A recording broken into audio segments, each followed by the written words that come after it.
মালিক, এত ছোট চেয়ার তোমার চুন্নি গার্লফ্রেন্ডও বসতে পারবে না। আরে মালিক, এত ছোট ডিম, এটা কি তোমার ডিম না মুরগির ডিম? মামা মামা মালিক, আস্তে আস্তে ঘোরাও, আমার মাথা ঘুরিয়ে গেল যে। এই এস্পানি মালটাকে আমার পরে কেন দিলে মালিক? কি এস্টা গন্ধ। আরে মালিক, আমি তো পুরো কুত্তার গুয়ের কালার হয়ে গেছি যে। আরে মালিক, এত ছোট ছোট জিনিস ইউজ করছো, সালা মনে হয় তোমার মনটাও ছোট। মালিক, যা বড় পাত্র এনেছো না, যেন মনে হচ্ছে তোমার গোটা বংশ এতেই খাবে সালা। ও বাবা গো, মালিক, আর আর একটু হলে আমার নিঃশ্বাসটা বন্ধ হয়ে যাচ্ছিল। মালিক, তুমি কি কিপটা গো, এত ছোট চকলেট এনেছো? মালিক, আমি দেখতে পিদ্দি কিন্তু খুবই টেস্টি। আমি কিন্তু দেখতে পিদ্দি কিন্তু কাজ অনেক বড় বড় করি।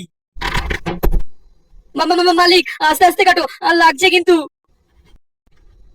দূর সালা, মালিকের কাজ নেই আবার বক পাখির হাগা দিয়ে দিলাম আমার পর। এই বড়াটার মতো জিনিসটা আমার পরে কেন দিলে মালিক? কি বিচ্ছিরি। আমার মালিক ছোট্ট কেক খাক, আর বন্ধুরা তোমরা আমার মালিকের জন্য একটা ছোট্ট একটা লাইক আর ছোট্ট একটা সাবস্ক্রাইব করে দাও দেখিনি।